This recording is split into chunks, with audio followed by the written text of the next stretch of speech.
Hello friends, അസ്സാം വലൈക്കും. Welcome back to my channel.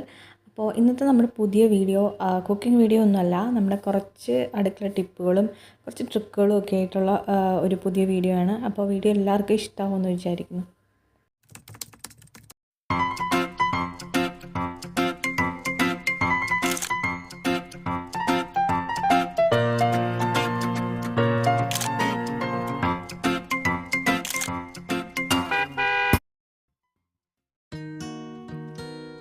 അപ്പോൾ നമുക്ക് നമ്മുടെ ടിപ്പുകളിലേക്ക് കിടക്കാം. അപ്പോൾ നമ്മൾ മിക്കവരും മൈലാഞ്ചി ഇടാൻ ആഗ്രഹിക്കുന്ന ആൾക്കാരാണ്. പക്ഷേ നഖത്തിലൊക്കെ മൈലാഞ്ചി ഇടുമ്പോൾ അതുപോലെ പുറത്തേക്ക് ചാടിപ്പോകാനൊക്കെയുള്ള സാധ്യതയുണ്ട്. അപ്പോൾ അങ്ങനെ ചാടിപ്പോവാതിരിക്കാനായിട്ട് ഒരു അടിപൊളി ഐഡിയ ആയിട്ടാണ് ഞാൻ വന്നിട്ടുള്ളത്. നമ്മുടെ വാസലിൻ്റെ ഇതുപോലെ നഖത്തിൻ്റെ ചുറ്റും ജസ്റ്റ് ഒന്ന് തൂത്ത് കൊടുത്തിട്ട് മൈലാഞ്ചി ഇടുകയാണെങ്കിൽ മൈലാഞ്ചി പുറത്തേക്ക് ചാടിപ്പോയാലും അതിൻ്റെ ഒരു ഓയിൽ കണ്ടൻറ്റ് കൊണ്ട് ശരിക്കും പുറത്തേക്ക് ആവാണ്ട് തന്നെ നമുക്ക് നല്ല രീതിക്ക് മൈലാഞ്ചി ഇടാൻ പറ്റും. അപ്പോൾ ഇനി മുതൽ നിങ്ങൾ മൈലാഞ്ചി ഇടുമ്പോൾ ഈ ഒരു ടിപ്പ് നിങ്ങൾ ട്രൈ ചെയ്ത് നോക്കണം. ചുറ്റും ഇങ്ങനെ അപ്ലൈ ചെയ്തതിന് ശേഷം നമുക്ക് ഇതുപോലെ ജസ്റ്റ് ഒന്ന് ഇട്ട് കൊടുത്താൽ മതി. അപ്പോൾ പുറത്തേക്ക് ചാടിയാലും പെട്ടെന്ന് തന്നെ നമുക്കത് തൂക്കുമ്പോഴത്തേക്കും തന്നെ അത് നന്നായിട്ട് ക്ലിയറായിട്ട് നമുക്ക് കിട്ടും. അപ്പോൾ നമ്മുടെ അടുത്ത ടിപ്പിലേക്ക് നമുക്ക് പോകാം. അപ്പോൾ നമ്മളിൽ മിക്കവർക്കും ബിസ്ക്കറ്റുകളൊക്കെ കഴിക്കാൻ ഭയങ്കര ഇഷ്ടമാണല്ലേ. അപ്പോൾ ബിസ്ക്കറ്റ് വാങ്ങിക്കുമ്പോൾ അതിൻ്റെ ഉള്ളിൽ ഇതുപോലൊരു പ്ലാസ്റ്റിക്കിൻ്റെ സംഭവം കിട്ടാറുണ്ട്. നമ്മൾ മിക്കവരും ഇത് വലിച്ചെറിയാണ് പതിവ്. അപ്പോൾ ഇനിയിപ്പോൾ അത് കളയണ്ട. അതുകൊണ്ടൊരു അടിപൊളി ടിപ്പുണ്ട്. നമുക്ക് എന്താ പറയുക, ഈ ഒരു ഇതിൽ ബിസ്ക്കറ്റിൻ്റെ തരിയും ചോക്ലേറ്റും ഒക്കെ കഴുകി വൃത്തിയാക്കിയതിന് ശേഷം ഇതിനകത്തേക്ക് നമ്മൾ വളകളൊക്കെ നമുക്ക് അടുക്കി നല്ല നീറ്റായിട്ട് വയ്ക്കാം. അതിന് വേണ്ടിയിട്ട് അതിൻ്റെ സൈഡിൽ ഓരോ കട്ടിങ്സ് കൊടുത്തിട്ടുണ്ട്. അപ്പോൾ അതിൻ്റെ ഉള്ളിലേക്ക് നമുക്ക് ജസ്റ്റ് ഇങ്ങനെ ഒന്ന് ഇറക്കി വെച്ചാൽ മതി. നമുക്ക് തപ്പി നടക്കാനും ബുദ്ധിമുട്ടണ്ട. അടുങ്ങി ആ ഒരു എന്താ പറയുക, ആ ഒരു കട്ടിങ്ങിലേക്ക് ഇറക്കി വെച്ച് കഴിഞ്ഞാൽ നല്ല നീറ്റായിട്ട് ഇരിക്കുകയും ചെയ്യും. നമുക്ക് ധൃതി പിടിച്ചെടുക്കുന്ന സമയത്താണെങ്കിലും നമുക്ക് ഒരുപാട് തപ്പി നടന്ന് ബുദ്ധിമുട്ടണ്ട. അപ്പോൾ നല്ല നീറ്റായിട്ട് ഇരിക്കുകയും ചെയ്യും. അപ്പോൾ ഇതെല്ലാവരും ഒന്ന് ട്രൈ ചെയ്ത് നോക്കണം. ഒരു അടിപൊളി ടിപ്പാണ്. വെറുതെ നമ്മൾ വലിച്ചെറിയുന്ന സംഭവമല്ലേ. അപ്പോൾ ഇത് വെച്ചിട്ട് നമുക്കിങ്ങനെ വയ്ക്കുകയാണെങ്കിൽ നല്ല നീറ്റായിട്ട് ഇരിക്കുകയും ചെയ്യും. എല്ലാവരും ട്രൈ ചെയ്ത് നോക്കണം. അപ്പോൾ അതുപോലെ തന്നെ അടുത്ത നമ്മുടെ ടിപ്പ് വന്നിട്ട് ഒരു കിച്ചൺ ടിപ്പാണ്. ഇഡ്ഡലിക്കായാലും ദോശക്കായാലും അപ്പത്തിനായാലും ഒക്കെ അരി ഉഴുന്നും പച്ചരിയൊക്കെ അരച്ച് കഴിഞ്ഞതിന് ശേഷം മിക്സിയുടെ ജാറ് ക്ലീൻ ആക്കുക എന്ന് പറഞ്ഞാൽ നമുക്കൊക്കെ ബുദ്ധിമുട്ടുള്ള ഭയങ്കര മടി പിടിച്ചൊരു പരിപാടിയാണ്. കാര്യം ക്ലീൻ ചെയ്യാൻ കുറച്ച് ബുദ്ധിമുട്ടാണ്. അതിനുള്ളൊരു അടിപൊളി ട്രിക്കാണ് ഞാനിവിടെ പറയണത്. ഇതേപോലെ പാത്രത്തിൽ ഇതേ മിക്സിയുടെ ജാറിൽ പകുതിയോളം വെള്ളം എടുത്തിട്ട് ഒറ്റ തവണ ഒന്ന് അടിച്ചെടുത്ത് കഴിഞ്ഞാൽ കംപ്ലീറ്റ് മാവൊക്കെ അതിൽ നിന്ന് പോയി.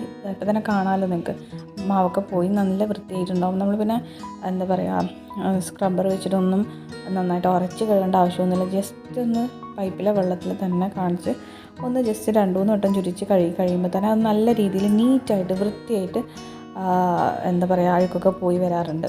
അപ്പോൾ അതുപോലെ തന്നെ അടുത്തൊരു ടിപ്പെന്ന് വെച്ചാൽ നമ്മൾ റബ്ബർ ബാൻഡ്സൊക്കെ യൂസ് ചെയ്യുന്നവരാണ് മിക്കവരും.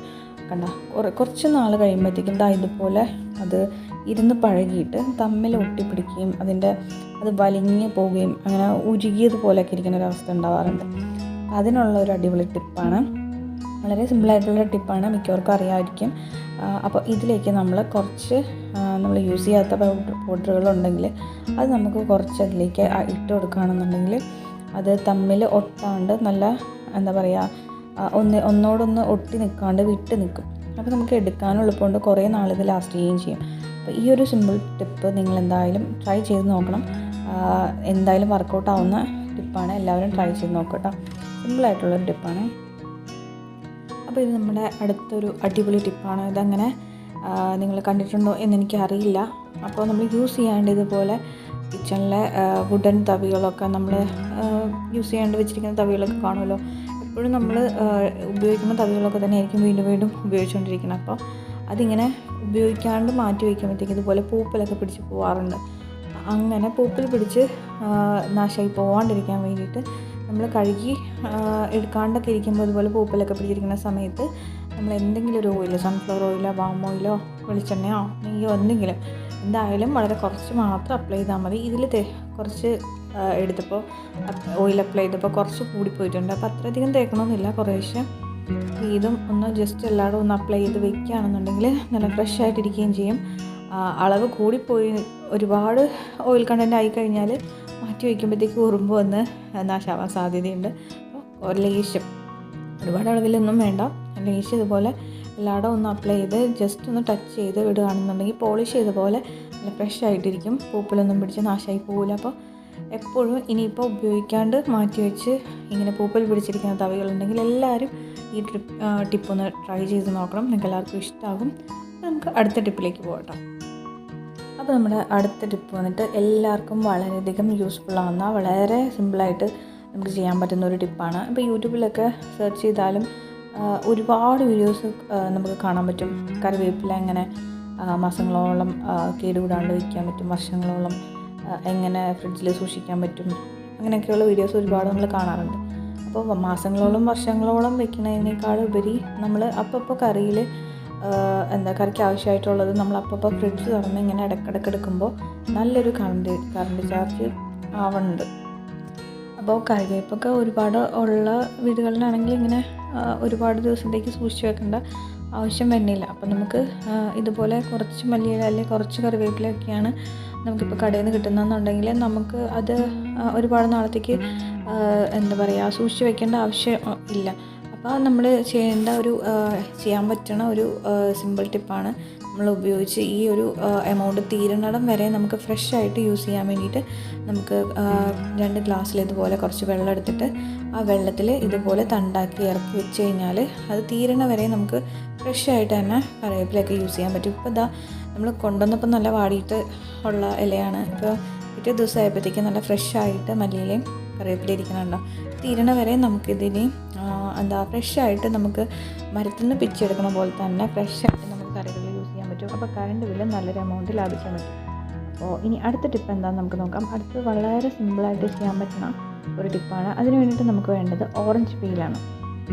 ഈ ഓറഞ്ചിൻ്റെ തൊലി നമ്മൾ മിക്കവരും പ്രത്യേകിച്ച് യൂസൊന്നും ഇല്ലാണ്ട് ഓറഞ്ച് കഴിച്ച് കഴിഞ്ഞിട്ട് നമ്മൾ വെറുതെ വലിച്ചെറിയുന്ന സംഭവമാണ്. അപ്പോൾ ഇനിയിപ്പോൾ അത് വലിച്ചെറിയണ്ട കേട്ടോ. അതുകൊണ്ട് നല്ലൊരു അടിപൊളി ഫെർട്ടിലൈസറായിട്ടും ക്ലീനിങ് ഏജൻറ്റായിട്ടും ഒക്കെ ഉപയോഗിക്കാൻ പറ്റുന്ന ഒരു സംഭവമാണ് ഈ ഓറഞ്ചിൻ്റെ തൊലി. നമ്മളിപ്പോൾ ഇവിടെ ഒരു ക്ലീനിങ് ഏജൻറ്റായിട്ടാണ് ഇത് ഉപയോഗിക്കുന്നത്. ക്ലീനിങ് ഏജൻറ്റ് ഫ്രഷായിട്ട് റൂം ഫ്രഷ്നറായിട്ടും ഒക്കെ നമുക്ക് ഉപയോഗിക്കാൻ പറ്റും. ഫ്രഷ് ആയിട്ടുള്ള ഈ ഓറഞ്ച് തൊലി നമുക്ക് ചെറുതായിട്ട് ഒരു 5-10 മിനിറ്റ് നേരം വെള്ളത്തിൽ കുതിർത്തിയിട്ടിട്ട് നമ്മുടെ മിക്സിയുടെ ജാറിലിട്ട് നന്നായിട്ടൊന്ന് പൊടിച്ചെടുത്തിരിക്കുകയാണ്. ഇനിയിപ്പോൾ ഒരുപാട് തീരെ പേസ്റ്റാക്കി അങ്ങോട്ട് അരയ്ക്കേണ്ട. വെള്ളം ഇല്ലാണ്ട് കുതിർത്ത് വെച്ചിരിക്കുന്ന ആ ഒരു ഓറഞ്ചിൻ്റെ തൊലി നമ്മൾ മിക്സിയുടെ ജാറിലേക്ക് ജസ്റ്റ് ഒന്ന് അടിച്ചെടുത്താൽ മതി. എന്നിട്ട് മിക്സിയുടെ ജാറൊന്ന് കഴുകി ആ വെള്ളം കൂടി നമുക്ക് ഇതിലേക്ക് ഒഴിച്ചു കൊടുക്കാം. നമുക്ക് ആവശ്യമുള്ള വെള്ളം ഒഴിച്ചു കൊടുക്കാം കേട്ടോ. തിളച്ച് കഴിഞ്ഞ് നല്ലപോലെ അത് പറ്റിച്ച് അതിൻ്റെ ആ ഒരു അതിൻ്റെ സത്തൊക്കെ നന്നായിട്ട് ഇറങ്ങിക്കഴിഞ്ഞിട്ട് ആ ഒരു ജ്യൂസ് നമ്മൾ അരിച്ചിട്ടാണ് എടുക്കുന്നത്. അപ്പോൾ കുറച്ചധികം വെള്ളം ഒഴിച്ചാലും കുഴപ്പമില്ല. അപ്പോൾ 1 കപ്പ് വെള്ളം കൂടി ഞാൻ ഇതിലേക്ക് ഒഴിച്ചു കൊടുക്കുന്നുണ്ട്. ഇത് നന്നായിട്ടൊന്ന് പറ്റിച്ചെടുക്കണം. നമുക്കതിനായിട്ട് ഗ്യാസിലേക്ക് വെച്ചിട്ട് നന്നായിട്ടൊന്ന് തിളപ്പിച്ചെടുക്കുന്നുണ്ട്. ഇപ്പോൾ അത്യാവശ്യം അതൊരു 1/3 വെള്ളം പറ്റി വരുന്ന പോലെ നന്നായിട്ടൊന്ന് തിളപ്പിച്ചെടുക്കുന്നുണ്ട്. അപ്പോൾ നന്നായിട്ടൊന്ന് പകുതി പറ്റണ്ട. അപ്പോൾ നമുക്ക് വളരെ കുറച്ച് എമൗണ്ട് മാത്രമേ കിട്ടുള്ളൂ.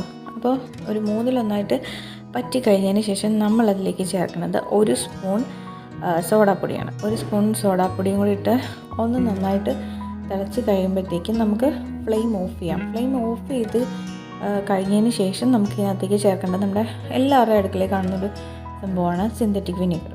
അപ്പോൾ നമുക്ക് ഈ വിനീഗർ ഒരു 1/4 കപ്പ് അല്ലെങ്കിൽ ഒരു 1/2 കപ്പ് വരെ ഞാൻ ഇതിലേക്ക് ഒഴിക്കുന്നുണ്ട്. എല്ലാവർക്കും അറിയാമല്ലോ, വിനാഗിരി നല്ലൊരു ക്ലീനിങ് ഏജൻ്റാണ്. അപ്പോൾ ഒരു 1/2 കപ്പ് വിനാഗിരിയും കൂടി ഒഴിക്കാം. 1/2 കപ്പ് 1/4 കപ്പ് ഒഴിച്ചാലും മതിയാവും. എന്നിട്ട് നമുക്കിത് ചൂട് നല്ലോണം ആറിക്കഴിഞ്ഞിട്ട് നമുക്കിതുപോലെ ഒന്ന് അരിച്ചെടുക്കാം. ഇതുപോലൊരു പഴയ അരിപ്പയിലാണ് നമ്മളിത് അരിച്ചെടുത്തിട്ടുള്ളത്. അപ്പോൾ അരിച്ചെടുത്തിട്ട് ഇതിൻ്റെ ചൂട് നന്നായിട്ട് ആറിക്കഴിഞ്ഞതിന് ശേഷം നമുക്കിത് ഒരു സ്പ്രേ ബോട്ടിലേക്കോ അല്ലെങ്കിൽ അതുപോലെയുള്ളൊരു കുപ്പിയിലേക്കോ ആക്കി കൊടുത്തിട്ട് നമുക്ക് വൃത്തിയാക്കുന്ന സ്ഥലത്തൊക്കെ ഒന്ന് അപ്ലൈ ചെയ്ത് കൊടുക്കാം. അപ്പോൾ സ്പ്രേ ബോട്ടിലാണെങ്കിൽ ഒന്നും കൂടെ എളുപ്പമാണ്. ഞാനിപ്പോൾ ഇതുപോലെ അഴുക്ക് പിടിച്ചിട്ടുള്ള ജനലൊക്കെ നല്ലോണം പൊടികളുണ്ട്. അപ്പോൾ ഇതൊന്ന് വൃത്തിയാക്കി കാണിച്ചു തരാം. അപ്പോൾ ജസ്റ്റ് ഇതുപോലൊരു ടവലിലോ എന്തെങ്കിലും തുണിയിലോ മറ്റോ ധാന്യമുള്ള തുണിയിലോ മറ്റോ കുറച്ച് ഒന്ന് അപ്ലൈ ചെയ്ത് കൊടുക്കുക. സ്പ്രേ ബോട്ടിലാണെങ്കിൽ സ്പ്രേ ചെയ്തിട്ട് ജസ്റ്റ് ഒന്ന് തുടച്ചാൽ മതി. ഞാനിപ്പോൾ സ്പ്രേ ബോട്ടിൽ കാണാത്തത് കൊണ്ട് പെട്ടെന്നുള്ള എളുപ്പത്തിന് ഞാനിപ്പോൾ അതൊരു കുപ്പിയിലാക്കിയിട്ട് നനഞ്ഞ തുണിയൊരു ടവലിലോ മറ്റോ ആക്കിയിട്ട് ഇതുപോലെ ഒന്ന് തുടച്ചു കൊടുക്കാം. നിങ്ങൾക്ക് അപ്പം തന്നെ ആ മാറ്റം കാണാൻ പറ്റുന്നുണ്ട്. കണ്ടില്ലേ ചെളി അഴുക്കൊക്കെ നല്ല രീതിയിൽ തന്നെ നീറ്റായിട്ട് കിട്ടുന്നുണ്ട്. അപ്പോൾ വളരെ പെട്ടെന്ന് തന്നെ ക്ലീൻ ചെയ്യാൻ പറ്റുന്ന ഒരു അടിപൊളി ക്ലീനറാണിത്. അതുപോലെ തന്നെ നല്ല ഓറഞ്ചിൻ്റെ തൊലിയൊക്കെ വെള്ളത്തിൽ തിളച്ച് വരുമ്പോൾ തന്നെ നല്ലൊരു മണമാണ്, നല്ലൊരു റൂം ഫ്രഷ്നറും കൂടിയാണ്.